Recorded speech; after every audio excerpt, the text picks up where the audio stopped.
Օրինակ, ես այդ օրինակը բերում եմ, ասում եմ, այս տարի սեպտեմբերին լրանում էր 2022 թվականի, երբ ջերմուկի ուղղությամբ բավական լայնամասշտաբ հարձակում էր ու մենք ունեցել ենք 200 զոհ,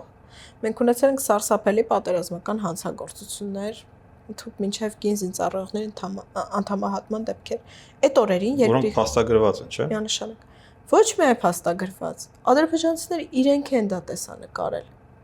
Իրենք այնքան անպատիժ են իրենց համարում եւ այնքան են հրճվում այդ ամենադաժան երևույթից, որ ուղղակի մարդկային գիտակցության մեջ չի մտնում, իրենք դա նկարել ու իրենք դրել են համացած։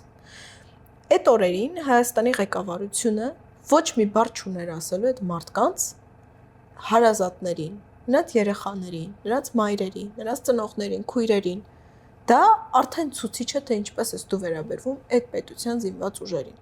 որովհետեւ դա պետք է փոխենք։ Իհարկե, որովհետեւ ի վերջո նույնիսկ իրենց հրճակած իրական Հայաստանի համար էին այդ մարդիկ զոհվել, եթե մի կողմ տնենք Արցախի թեման։ Իհարկե պետք է փոխվի գիտակցումը պետության, այդ պետության համար կյանք տվող, կյանքի անձնազոհության պատրաստ անձանց, նրանց ընտանիքների հանդեպ